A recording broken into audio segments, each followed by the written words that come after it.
there are certain qualities which we have lost. One of them is the quality of honesty. One of them is the quality of mercy for one another, compassion, empathy.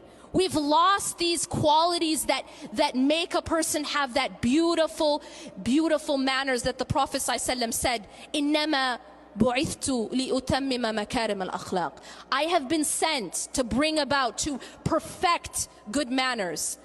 But we've lost these qualities, and as a result, we've become diseased as an ummah. What is the cure? We have to go back to unconditional honesty.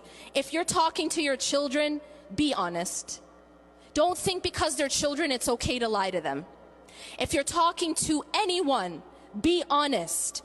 Be in the habit of being honest. Because until we go back to these beautiful manners, we will not fix our condition.